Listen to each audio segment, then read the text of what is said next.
Hi everybody, good day to you. Welcome back. And if this is your first time here, welcome. I'm glad you're here. I know I'm glad to be here.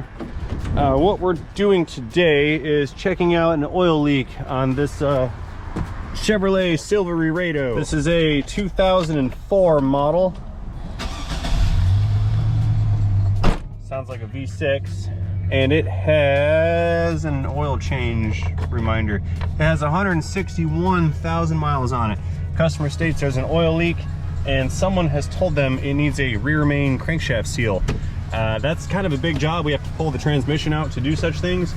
I did not diagnose this car, so before I get into any kind of repair work or parts can action, I'm going to bring this into the shop, lift it up, and inspect it, find the leak myself. If I concur with the previous diagnosis, we'll proceed. But if there's something else going on, we're gonna fix that first. So stay tuned, this is gonna be a very good video. Okay, let's shut her down. There it is, popping Ingsy hood. Okay, survey says I was accurate, 4.3 liter V6. It's not an oil leak, it's a tailgate leak. Look at all that water. Yeah, that's a lot of water in the bed. Oh, come on, it's flooding my floor. Why? Okay, we're down under, taking a look around, and right here's our oil pan. And let's move the light so we can see better. How about that? Okay, we've got a lot of oil, particularly around the front of the pan. All around the back side, looks like the filter's got a little bit of a leak. There's some leak action going on here. And again, on the passenger side, there's oil up towards the front. I'm reluctant to believe that this has a rear crankshaft seal leaking. Let's pop off this little inspection plate here and find out.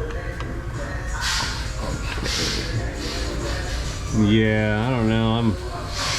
I'm looking up, and I do see some oil in there. It may have been splashing up through here. I don't think that the primary cause for this issue is a crankshaft seal leak. I think it's more of a oil pan perimeter gasket leak than anything. So I'm gonna go let them know that somebody was wrong, and we're gonna see what we can do about pulling this pan down and replacing this pan gasket, because that is our primary offender. Alrighty, got the go ahead to seal up this oil pan. Step one of removing any oil pan is to remove the engine oil. Trying to do so without removing engine lubricant could result in a messy Exxon Valdez type disaster, which would be bad. Ain't nobody got time for that. All right, filter, you're coming with me. Maybe.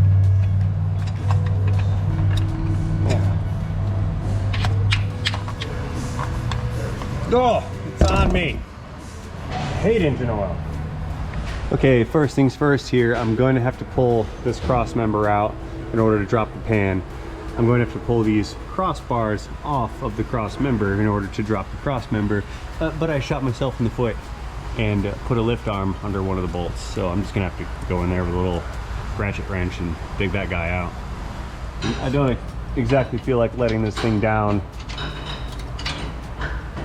just to get that one bolt out. Reverse click. Okay, roadblock number one, gravity is solved. I got it. Recovered. The rest of these will not be a problem.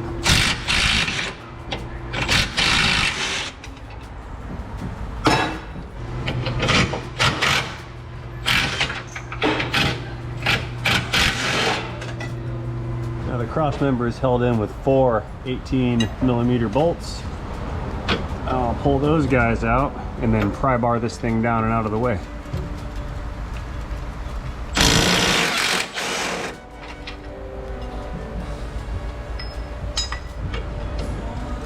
Crusty.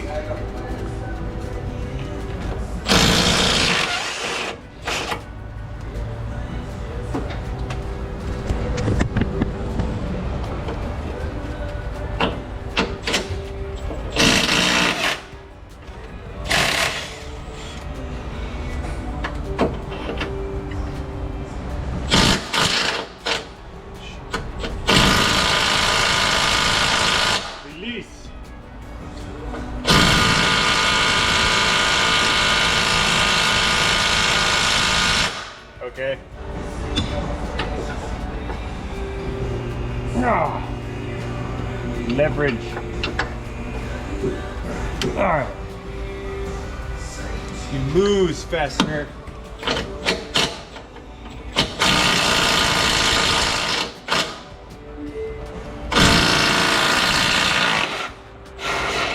Now we can see removing the 2 big bolts. This thing's still here, so we need some leverage.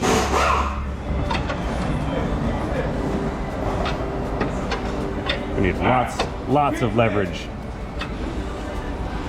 Oh, come on. That's stuck good. Need more leverage. Bigger pry bar. Oh, come on, you. Why are you stuck?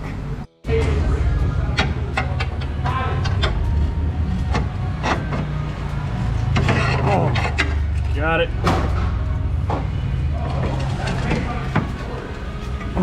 Okay. Yay.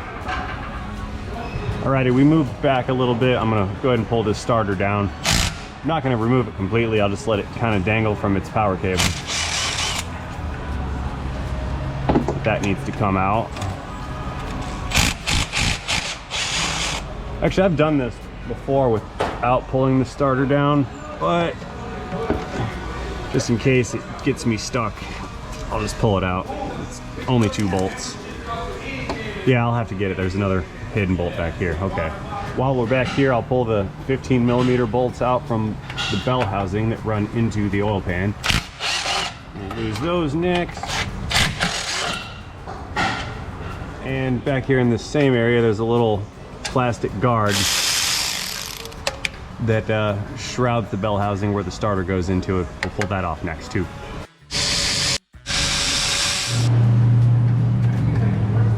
Let's see, these little plugs can go because there are 2 bolts way up there that need to come out. And they're way up there.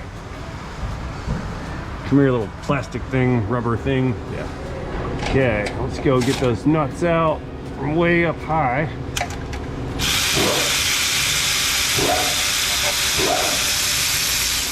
I must use caution to not drop these, or they will end up in the bell housing. There's one. And we don't want them to end up in the bell housing.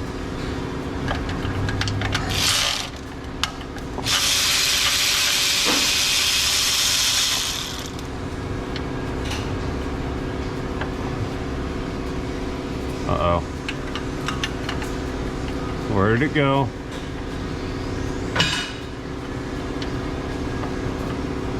There it is. Alrighty, I've got almost everything detached from this oil pan. Let's go around and start hitting all the bolts and pull these guys out.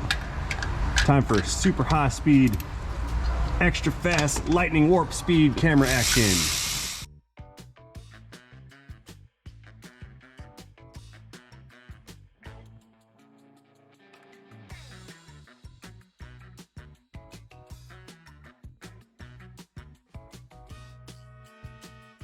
Okie dokes, I do believe I have all of the pan perimeter bolts out.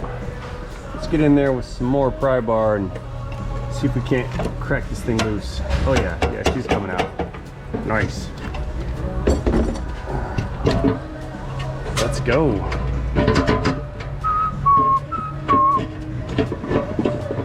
Come on, you. Come out.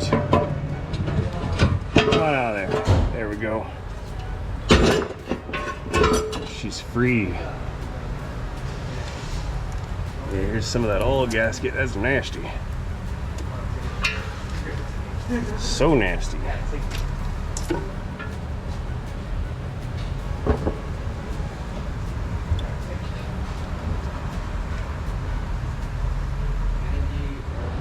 Some of this gasket's left over. Let's give that a pry or a yank. Let's get that off there. It's all glued on. Okay, we moved in a little closer and I'm gonna go ahead and scrape off all this old gasket material and clean up this surface. in preparation for the new gasket.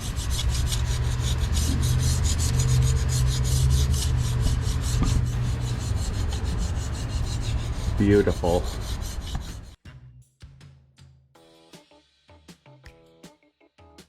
You know, I should go ahead and point out while we're here, if we look through this flex plate to the torque converter, we can see that there is no engine oil on it, thus confirming that there is not a rear crankshaft seal leak. Now there is this piece of the oil pan gasket that's very siliconed on. I need to get that out of there. Just grab it with some pliers and yank it. It will come out if you yank it hard enough. And I'll just follow up with the super scraper and get rid of any residual silicone that was left over from the previous install. I'm taking care to not damage any metal surfaces with the carbide scraper blade. That's good. And we'll go back and scrape away what's left on the passenger side of the block. And by the time I'm done, my gasket set should have arrived.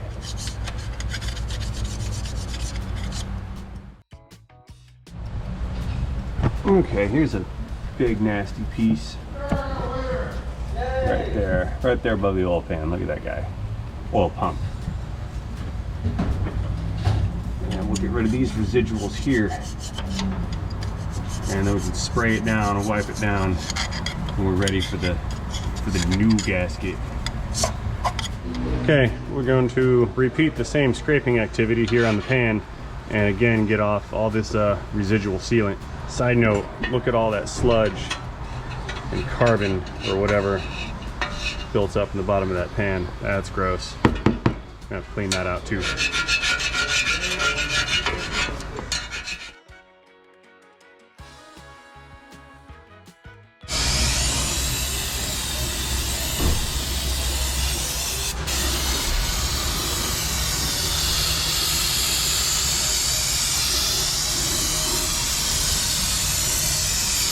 Alrighty, now that it's all been scraped clean, let's throw it in the parts washer. Whoa, spilling oil. Throw it in the parts washer and clean off all the rest of this nonsense. Yeah. Alright, let the scrubbing begin.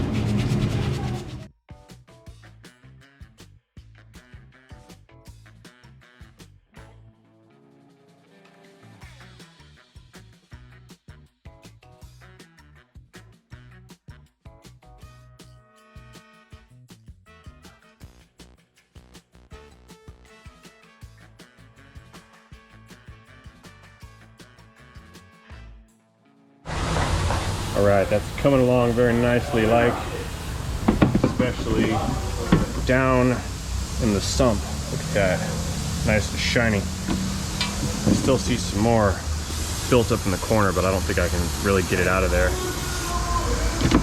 But it's better than it was when I got it, so I will count that as a win. Finish spraying all this off, and then we can seal the surface and place the gasket, and then put this bad boy back in its home. Okay, everybody's cleaned and prepped. Time for new gasket.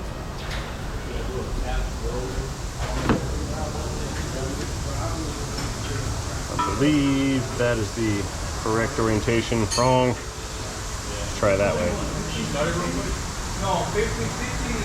Beautiful. Okay. Before I set that, I'm going to put a little bit of sealant right here and a little bit right there.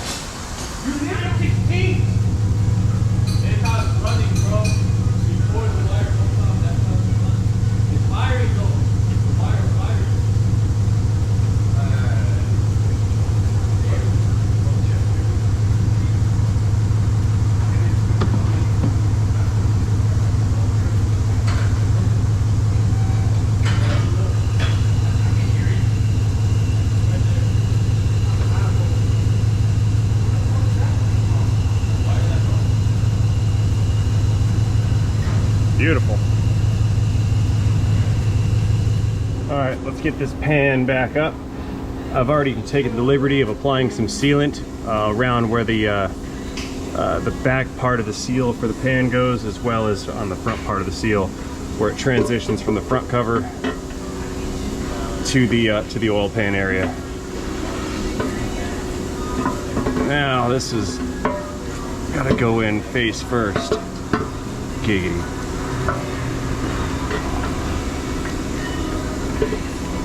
Pull this wiring harness down.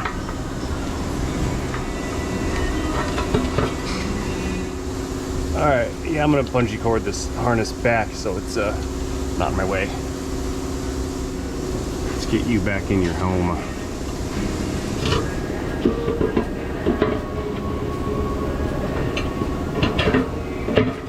There. Nice. Okay, let's run a couple bolts in so this stays put.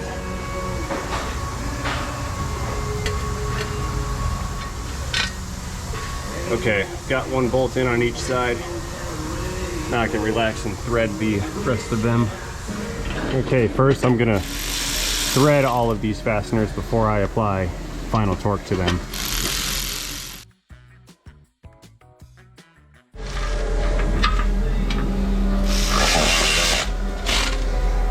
Alright, there's one. And click. Okay, that is all of the, oh, missed one right there. Last click. Okay, now that's all of the perimeter bolts. Okie dokes, we've got two 15 bolts that run in through the transmission bell housing. Nice. However, these do need to be brought up to a higher torque than what my 1/4-inch ratchet can provide. There we go. Perfect. And of course, I shan't forget those nuts that go all the way up in that hole there. These are hard to get. I think I got, yeah, got it. Give that some torque. And one more over here.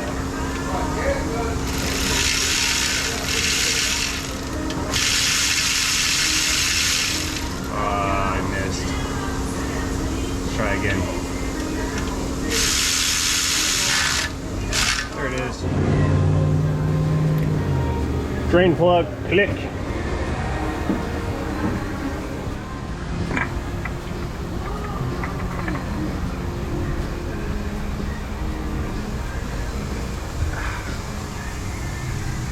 Okay, I've got the wiring harness back in its position and I'm bolting that in now. Nice. Okay, we've moved it back around to the right side of the engine. We're gonna go ahead and get the starter installed next. Okay, this little guy goes in here, yes? Kinda, there we go. Good, good, good.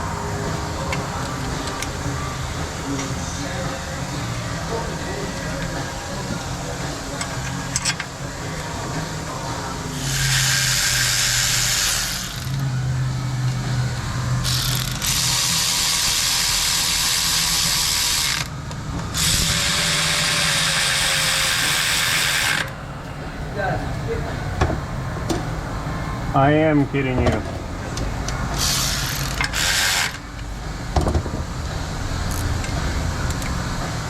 Re-click.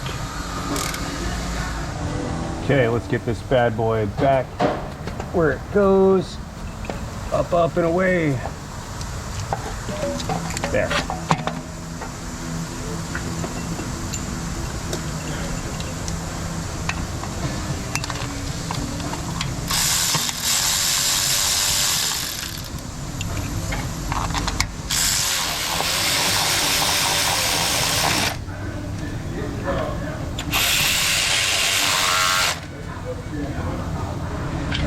A little bit of final torque. Click. Alrighty, all that's left is cross member and those little side brackets, and throw some oil in this thing and we're good to go. Okay.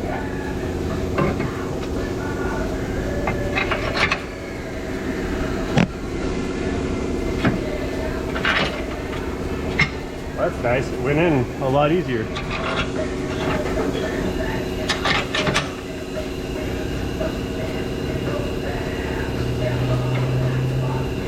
Then I'll get my nuts on.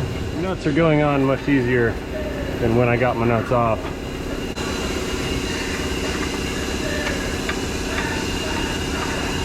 All right. Okay, let's apply a couple ducks.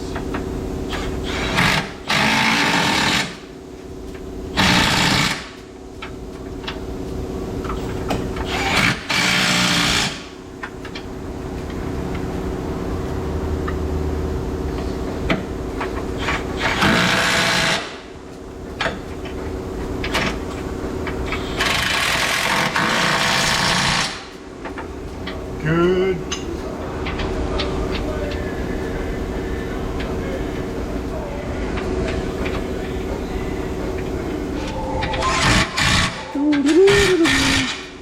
Okay, so I went ahead and got those last two bolts in the back corners installed.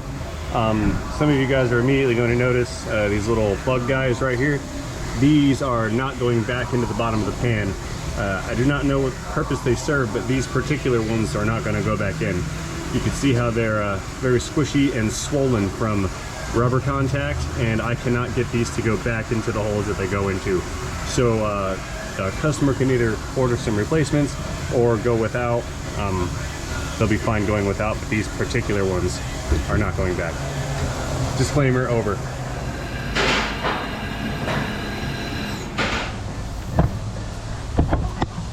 Well, no wonder it leaked everywhere. They put the cap on upside down. Look at that. That's a huge problem. I'll correct that. Free of charge.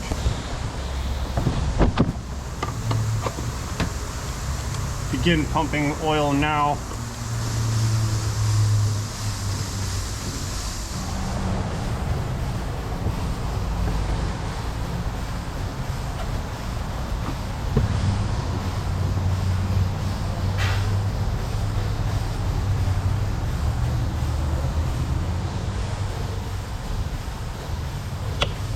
Oil installation procedure complete.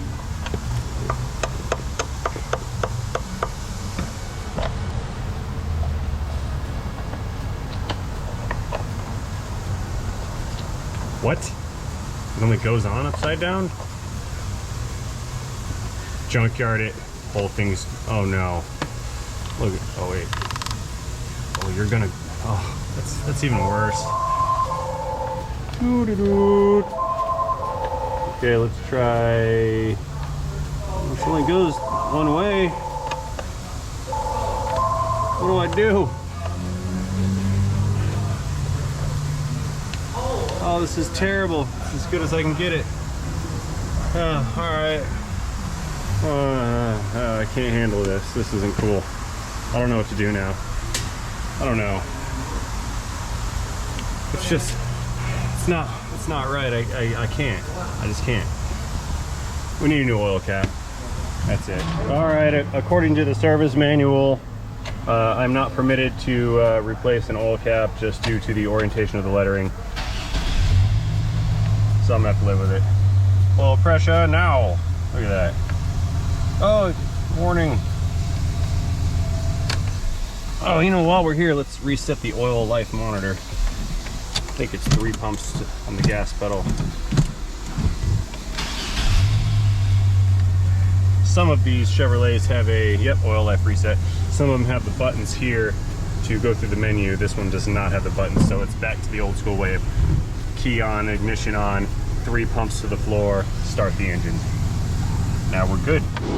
Okay, I don't know if the cam's gonna catch it, but with the dipstick pulled, we are right here at the max level, so oil level is good. Let's start this engine, raise it back up, and we'll just do a visual inspection for any oil leaks. Begin engine starting sequence now. Going back up. Okay, so far so good. Nothing pouring, draining, leaking, dripping, squirting, etc.